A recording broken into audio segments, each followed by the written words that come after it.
Das sind Kerzen. Wir wollen jetzt nicht in die Kirche gehen, oder? Nein, aber trotzdem ist die Farbe jetzt nicht so schön. Das ist halt so ein Hornhaut-Umbra. So kann man es auch bezeichnen, ja. Herzlich willkommen zur 7. Folge des Kreativdepot Podcast. Kerzen bestempeln ist diese eine Sache, wo jeder zu Beginn seiner Bastelkarriere drüber stolpert und erstmal nicht weiß, wie es funktioniert. So auch Piet. Und Jessica führt ihn Schritt für Schritt durch seine ersten Versuche. Wir wünschen euch viel Spaß beim Zuhören. Ja, also. Ja, erstmal Hallöchen. Guten Tag. Da sind wir wieder zu Folge 7. Ja. Und das ist ja quasi jetzt eine Wunschfolge, weil ich mir gewünscht habe, dass wir heute mal diese Schiebefolien mal ausprobieren. Die Wasserschiebefolien. Wasserschiebefolien, genau. Ja, die haben wir hier von School Paper. Die haben wir im Shop einmal 1 Cent und einmal jetzt 8. Entschuldigung, ich bin noch ein bisschen verschnüfft hier. Schnupfende. Ein bisschen. So, das lege ich dir schon mal hier hin. Ja. Ein bisschen, ja doch.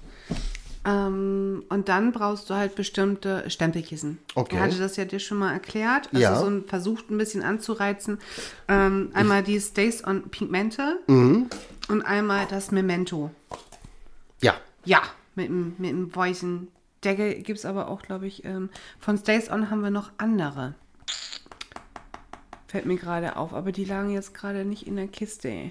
Macht ja nichts. Also wir haben jetzt zum Beispiel hier Pigment Snowflake. Ja. Schneeflocke. Ist total schön, weil wir so eine wunderschöne Kerzen haben. Dachte ich, passte wenigstens weiß da halt drauf. Das Grüne nicht so, aber ja. Und der Stays on Cleaner. Also Okay. da kannst du nicht einfach mit einem normalen Stempelreiniger rauf. Das war das, was du bei den Stempelkissen-Folge, weiß ich nicht, 4 schon mal Irgendwann. erwähnt hattest, Ja. dass es da halt, da brauchst du dann schon ein bisschen was anderes außer Wasser. Ja, genau. Okay. Ja. So, dann haben wir hier ein Stempelkissen-Set. Entschuldigung. Ja. Sprechen wir jetzt schon. Wunderschöne Kleinigkeiten habe ich mal rausgesucht, weil da sind ein paar kleine Sachen drauf, die du auf die süßen kleinen Kerzen eigentlich ganz gut drauf passen. Ja, die sind ganz süß. Ich habe hier so ein paar Sprüche und ansonsten hauptsächlich Motive, so zusammengeschnürte Bücher, wenn ich das richtig erkenne. Und Blumen. Blumen und Marmeladenglas und so eine Etagere mit Blumen. Ja, bei uns interessieren die Süß. Sprüche dann ja eher. Dann nehmen wir zum Beispiel hier, also ich finde das ganz süß, Pflanzenliebe sehe ich gerade. Na gut, passt jetzt auf eine Kerze nicht unbedingt. Dann nehmen wir Aber Blümchen. da stand, glaube ich, irgendwie noch ein anderer Spruch. Little Things ist hier noch. Ja, dann nehmen wir doch den. Dann nehmen wir Little Things. Kleine Dinge. Alexa, öffne die Packung. Okay. Hat letztes Mal schon funktioniert. Dann nehmen wir mal hier so ganz vorsichtig. Einmal auf den Acrylblock. Little Things. Okay, das hat er. So, mit welchem möchtest du anfangen? Mit welchem Stempelkissen? Ich würde sagen, weil das hier direkt vor mir steht, nehmen wir das Stance-On Pigment Snowflake. Jo. So, das heißt, ich gehe jetzt einfach mal ganz normal drauf. Und du merkst schon, das haftet schon ein Ja, bisschen es mehr klebt halt, ein ne? bisschen. Ist ein bisschen klebrig. Ja. Einfach in die Ecke. Ja. Gut. So, das habe ich. Man sieht natürlich jetzt nichts. Nee, Weißer aber das Grund. Musst du jetzt schön einmal säuberlich ausschneiden. Okay. Einmal eine schöne Umrandung dazu machen. Achso, du hast ja da eine Stelle. Ich hol mal eben schnell Wasser. Sie Das holt ist mal schnell ja- Wasser Ich hol mal schnell Wasser. und ich schneide das aus. Einfach jetzt drumrum schneiden quasi. Genau. Nee, du musst das wirklich schön umrandet ausschneiden. Schön umrandet ausschneiden. Also Ja. richtig so einmal so ründlich oder wie? Ja, du musst so den Schriftzug ein bisschen nachschneiden. Den Schriftzug nachschneiden. Ja, so die Umrandung. Ist okay. Nimm wir.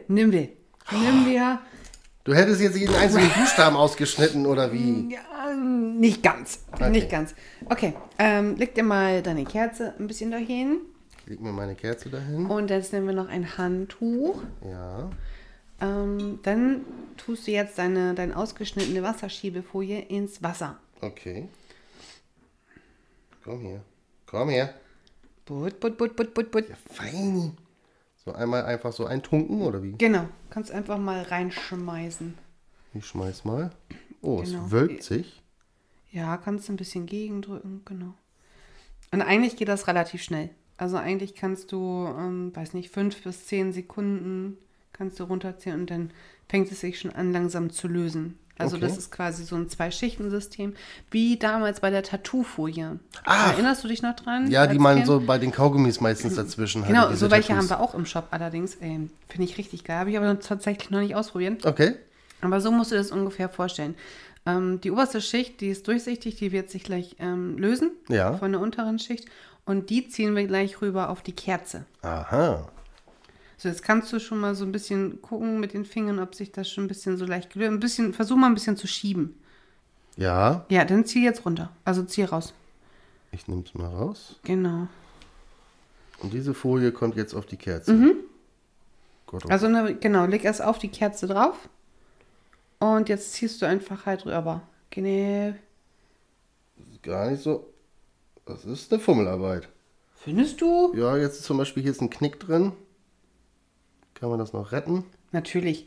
Kannst du einfach wieder ins Wasser legen. Und es bricht auseinander? Nee, doch nicht. Nein. Mit der Kerze jetzt ins Wasser am besten oder Sag mal nochmal? her. Da ist so ein kleiner Knick drin. Olli, das kriegen wir so hin. Das kann man noch retten. Jo, und ich würde die Schrift nicht waagerecht, sondern senkrecht drauflegen. Okay. Weil das einfacher ist. Also auch beim Rüberziehen. Wie verhält sich das denn beim Verbrennen der Kerze? Fällt das irgendwie auf oder ist das so, wie man sich das so bei diesen Motivkerzen so vorstellt? Das fällt einfach irgendwann Das mit ins fällt Wachs. mit ins Wachs. Okay. So, jetzt legst du die Kerze auf dein Handtuch Ja. und gehst mit dem Handtuch, rollst du quasi die Kerze einmal so ein bisschen, ja genau ein.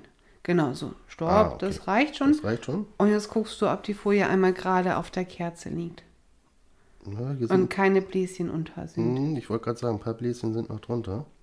Und kannst du schön mit dem Finger so ein bisschen, genau, schön vorsichtig, sonst reißt deine Folie. Ja. Dann kannst du sonst noch mal wieder mit dem Handtuch vorsichtig einmal rübergehen und dann lässt du es einfach eigentlich nur trocknen. Ich würde es jetzt so lassen. Oh, gib mal her. Die Perfektionistin schaut auch noch mal drüber. Ja. Ist Fürs erste ist Mal. Okay, ist okay, kann man lassen. Okay. So, ja, doch. So, und das kannst du jetzt trocknen lassen. Mhm. Also ich lasse meine Kerzen immer so einen Tag trocknen. Ja. Und dann kannst du noch mit Kerzenlack da drüber gehen. Kerzenlack. Es gibt Okay. extra Kerzenlack, dann kannst du mit rüber streichen und dann hält das ein bisschen länger. Ach so, dann ist es quasi versiegelt. Genau, richtig. Ja, cool.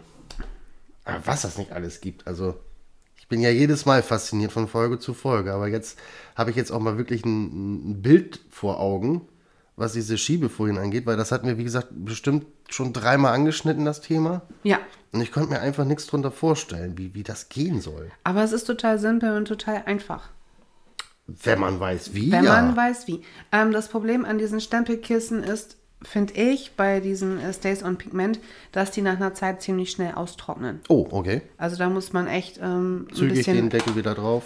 drauf und ein bisschen aufpassen. Also sind nicht alle, aber ich hatte auch schon mal so ein ein nicht so gutes mit dabei und das war relativ schnell ausgetrocknet. Okay. Und ja, das ist einfach halt dafür auch das Geld einfach halt, ne? Ist ein Ja. bisschen doof dann. Ist schade dann. Ja. Gut, dann darfst du einmal den Stempel bitte reinigen. Ja. Da haben wir jetzt ja wieder dieses mit dem Kissen, glaube ich, ne? Genau. Ja. Am besten jetzt einfach so Einmal rüber. einmal rüber. Genau, und dann einmal aufs Handtuch und dann ist der Stempel sauber. Ich finde, der Vorteil bei Stays on Pigment ist einfach halt, dass das sehr schön auf der Wasserschiebefolie haftet. Ja. Du hast es ja gerade, wo du schon den Stempel vom Kissen hochgezogen hast, hast ja schon gemerkt, dass er ein bisschen haftet, dass er ja runtergefallen ist. Und ich finde halt, auf der Wasserschiebefolie haftet das eigentlich auch super. Also ich habe da wenig Probleme mit, dass das irgendwie verschiebt. Ja. Wir probieren es mal dieses Memento aus. Ja. Ich habe da mal gehört, dass das ziemlich rutscht, wenn du da mit dem Stempel auf der Wasserschiebefolie gehst. Okay. Ja, aber das probieren wir jetzt mal aus. Genau, das testen wir mal. Also. alles wieder auf Anfang. Ja, ich lege dir die Wasserschiebefolie nochmal hin. Ja. Oh, wenn sie nicht wegrutschen würde. So. Ich denke, das reicht. Dann nehme ich mal einfach jetzt da drunter.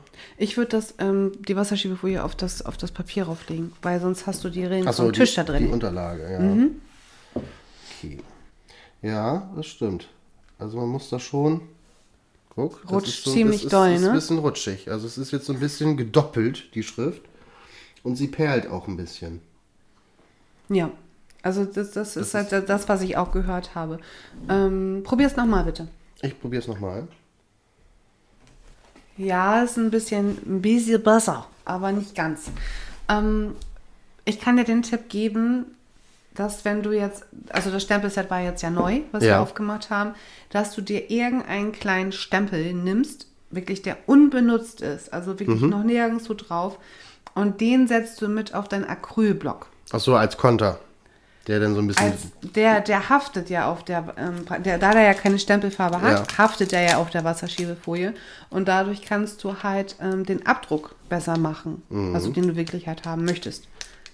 Probier mal. Ich probiere mal. Ich nehme jetzt einfach mal ein.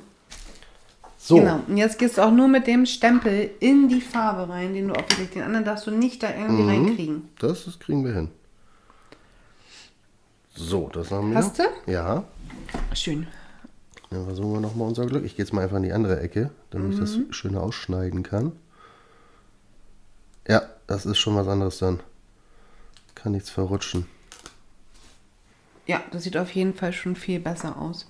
Das Problem ist halt, wenn du den anderen Stempel schon irgendwo mal benutzt hast. Ja. Du siehst den Abdruck davon. Egal wie gut den trocknen hast oder nicht, du siehst diesen Abdruck. Und deswegen am besten immer wirklich halt einen Stempel benutzen, den du noch nie vorher benutzt hast. Also wirklich so einen ganz jungfräulichen noch. Ja, aber es sieht auf jeden Fall viel besser aus. Ja, das stimmt. Also wie gesagt, der erste Versuch, der ist gar nicht geglückt. Der ist wirklich verrutscht.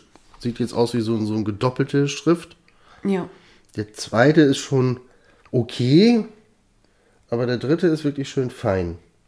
Der ist eigentlich ganz gut gelungen. Ja, ich habe den Tipp tatsächlich auch nur von jemandem, weil ich selber nämlich auch nicht hinbekommen habe. Ja. Und ich habe mir da echt eine halbe Wasserschiebefolie mit versaut. Oh. Und ich meine, ich habe dann ja auch große, lange, nicht so eine kleinen süßen Schriften genommen. Und das ist dann schon echt ärgerlich. Klar. Das tut dann echt schon weh. Was kostet so eine Wasserschiebefolie? 2,99 €. Ui, ja. Das ist halt nicht ohne. Das läppert sich dann, ne? Ja, und wenn du dann so ein bisschen versuchst und geht dann ganz schnell, siehst du schon dein Geld wegfliegen. Ja. Und deswegen, also der Tipp mit den Stempel dazu als Haftung ist schon sehr cool. Ja, also wie gesagt, ich persönlich würde jetzt eher dann auf Pigment zurückgreifen, muss ich ganz ehrlich sagen, weil das hat ein sehr schönes Ergebnis gebracht und allein durch Stempeln, weil es selber so ein bisschen klebrig ist, hast du da ein bisschen mehr Kontrolle drüber. Halt, wie gesagt, der Nachteil ist halt, dass es halt relativ schnell, gut, je nachdem, was du halt erwischt, austrocknet. Und das hast du bei dem Memento halt nicht, aber dafür hast du halt das andere. Und das ist gerade, also so ein Pro und Contra drin. Also ich hatte Stays on Pigment habe ich mir gekauft und ich glaube, weiß nicht, habe es ausprobiert und die waren auch halt dann offen, also ohne Folie, aber mit Decke drauf. Und ich glaube, ich habe sie nach 3-4 Monaten, 5 Monaten, muss ich drum lügen, wollte ich sie wieder benutzen und da waren sie ausgetrocknet. Ja, dann konnte ich sie wegnehmen. Aber wie gesagt, auf der anderen Seite bei dem Memento muss man wissen, wie. Ja, richtig. Also ich hätte jetzt, glaube ich, verzweifelt davor gesessen und hätte mich jetzt in Embryostellung auf den Boden gekauert und hätte gesagt, ich kann das nicht. Ja, so ähnlich war ich auch. Ja, aber wie gesagt, ich habe Memento halt noch nicht ausprobiert. Es gibt ja halt von Stays On, gibt es halt das nochmal ohne Pigment. Und die rutschten halt nämlich halt aus und die habe ich halt. Ah, okay. Deswegen wusste ich nicht, ob das bei dem Memento halt genauso ist. Aber wenn man das so ein bisschen im Hinterkopf halt hat, dass man das sich so in eine Hilfestellung geben kann. Klar. Ist ja cool. So, Stempel nochmal. Ja. Oder du schneidest gleich dein nee, stempel nochmal. Ich stempel nochmal. Du stempelst nochmal, bitte. Auch mit Memento?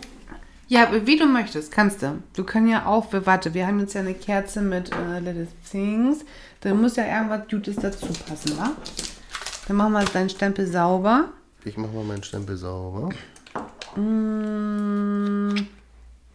machen auf dem anderen eine Blumenvase, glaube ich. Auf der anderen Kerze. Eine Vase. Mit Weiß nochmal. Weil dann passt das schön zusammen. Ja. Ja. Da gebe ich dir recht. Also ich habe zum Beispiel hier, was habe ich denn jetzt hier, was da jetzt fehlt? Was ist denn das? Eine Ranke oder was soll das darstellen? Das ist eine Blumenvase. Ach, das ist auch eine Vase mit Muster anscheinend. Dann. Ja, mit einer Ranke drinne. Mit einer Ranke drin, siehst du? Ja. Irgendwas mit Also Ranke. so ein Zweig halt, ne? Ja. Ja. Ich mag das total gerne, das Stempelset. Achso, warte, du musst ja die Stempel da rein. Das ist richtig. Und den packe ich dir schon mal hier hin. Ich bedanke mich. Sehr, sehr gerne, sehr, sehr gerne. Sehr aufdringlich. Ja, ein bisschen. Aber da in dem Stempelset, weißt du, so kleine süße Sprüche ein bisschen mit sind und dann noch die Blumen dazu, ist es schon sehr vielseitig. Auf jeden Fall. So. Ja, dreh den richtig rum. Wenn möglich, bitte wenden. So. Das nächste Mal muss ich schönere Kerzen mitnehmen, ne? Nein, das ist echt so. Aber mit dem Weiß geht das wieder. Da geht das. Das hebt das Ganze wieder auf. Ich werde das auf den Fotos sehen. Ja, wie gesagt, die sind so ein bisschen Hornhaut-Umbra, so ein bisschen so... Heu, ich finde, die sehen so aus wie Heu, Honig. Honig, genau, diese Honigkerzen. Die Farbe, Ja, das stimmt. Das stimmt. So, jetzt denkt man wieder so an irgendwelche Handarbeitsmärkte, wo immer so ein Honigstand mit diesen Kerzen steht. Das stimmt. Es geht, glaube ich, nicht ohne. Das ist aber auch cool. Ja, ich habe die, als Kind wollte ich die immer unbedingt haben, habe ich auch immer gekriegt. Meine Oma hat mich immer zum Beispiel mit zu Handarbeitsmärkten mitgenommen, mit meiner Uroma noch sogar. Und da musste ich immer mit. So, gut, kommst du halt mit. Und dann habe ich mir immer eine Bienenwachskerze ausgesucht.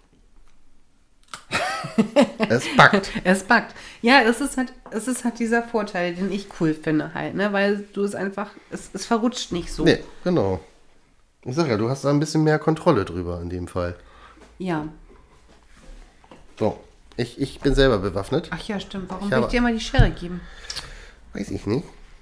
Ich darf schon mit Scheren spielen. Hat man mir gesagt. Sagte er. Sprach's und schnitt sich in den Finger. Also er versucht es, ne? Also. Ich wiederhole mich zwar ungern, aber er war stets bemüht. Ist okay. Ist okay. Das sagst du jetzt so. Ich gucke auch nicht hin. Okay, vielleicht auch besser. Ich glaube auch. Ich sehe nichts. Aber warum schneidest du sie nicht erstmal grob? Das kann ja jeder. Ach so, okay. Ach so, ja, was ich dir noch erzählen wollte. Also, warum wir das eigentlich halt so nicht grob ausschneiden, weil du siehst die Folie auf der Kerze. Wenn du genau hinguckst, kannst du die Folie erkennen. Und umso filigraner du ausschneidest an dieser Schriftkante längs, umso weniger Folie siehst du natürlich. Klar. Ja. Komm her. Also ich sehe es auf jeden Fall. Nicht immer, aber oft. Und, ja, wenn man es weiß, wenn man es weiß, das natürlich, klar. Geschulte Auge sieht das sofort.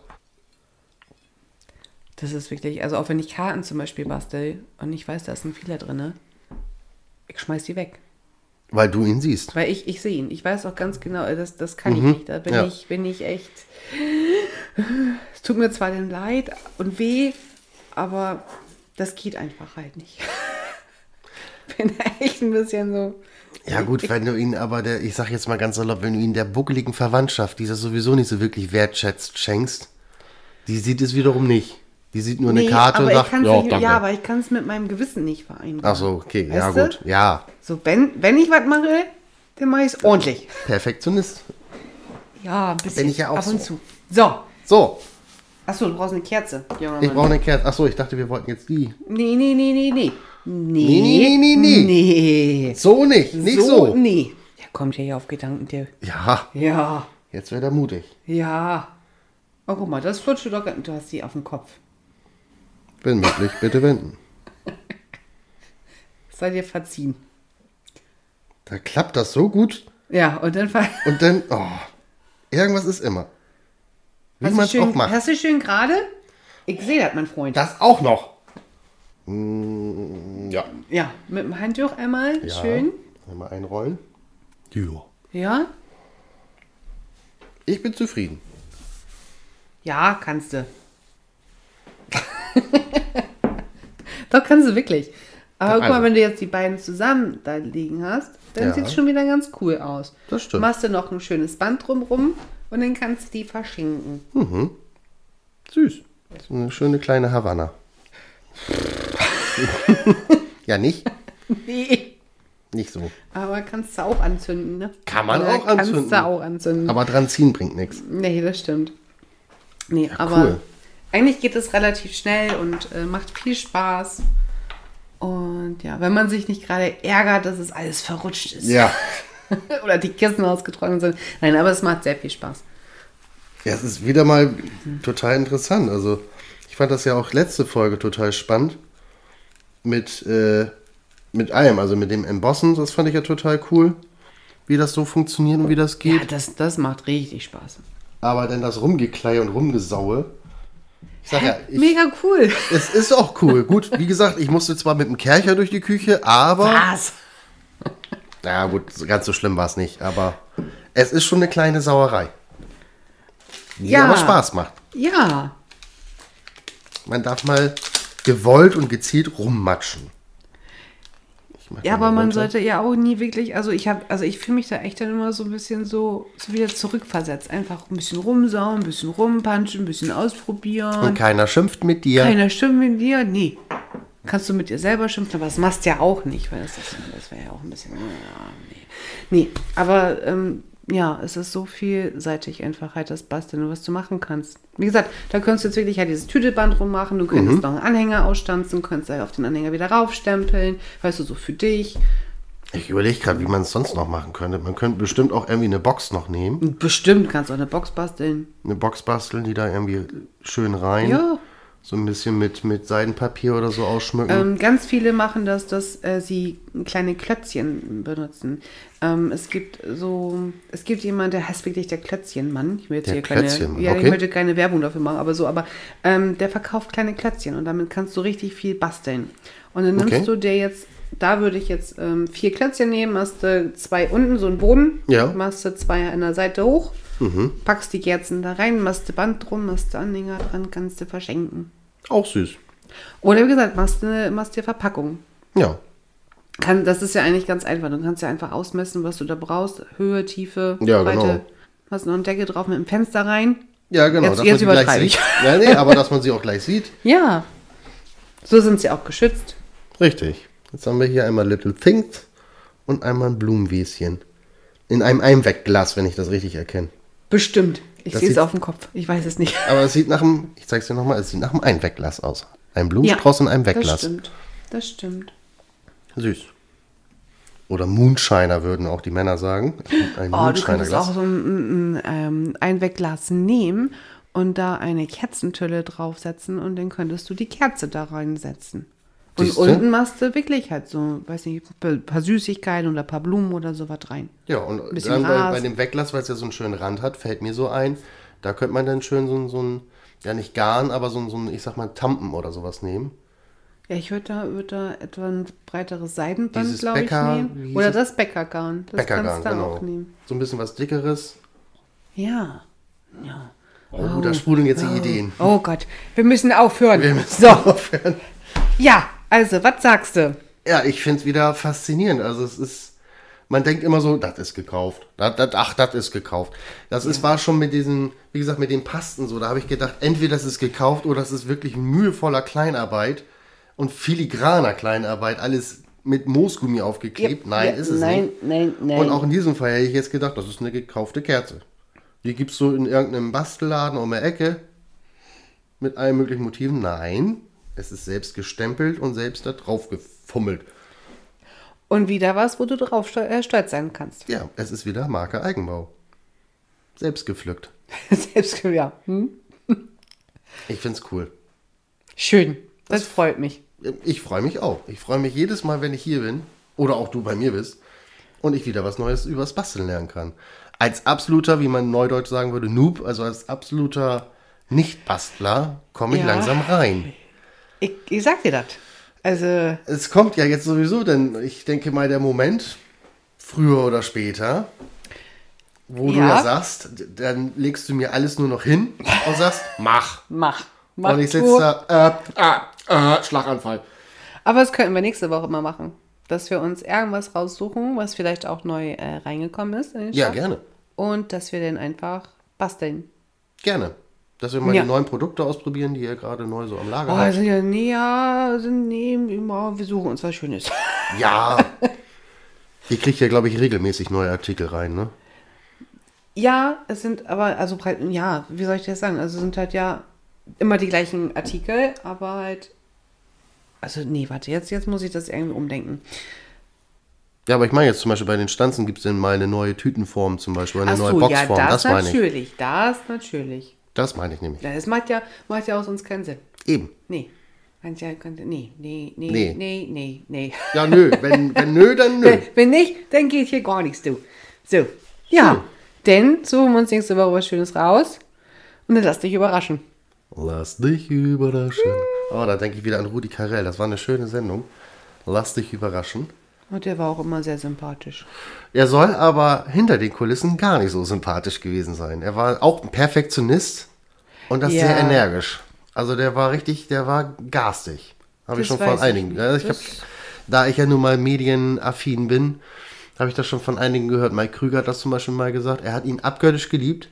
Die waren dickste Freunde, aber er sagt, er kann oder konnte sehr, sehr, sehr energisch sein und aggressiv sogar schon regelrecht, weil die Sendung muss so sein, wie er sich das vorgestellt hat. Und wehe, du hast da irgendwie einen anderen Vorschlag gemacht. Gott verdammt, das wird so gemacht, wie ich es sag.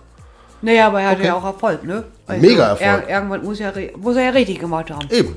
Ja.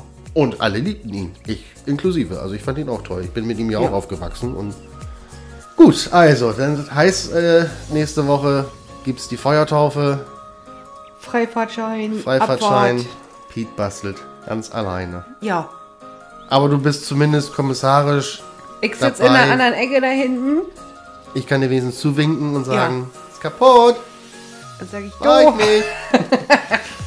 Gut. Alles klar. Dann, ihr Süßen. Würde ich sagen, bis zum nächsten Mal. Tschüss. Ciao. Wir sind nun zwar am Ende dieser Podcast-Folge angekommen, aber schon nächste Woche geht es weiter. Abonniert gern unseren Kanal, um keine Folge mehr zu verpassen. Habt ihr Themenwünsche, die wir zukünftig im Podcast besprechen könnten? Dann schreibt uns gern eine Mail an huhu@kreativdepot.de. Vielen Dank fürs Zuhören und bis zum nächsten Mal, wenn es heißt, ausgestanzt und ausgefragt.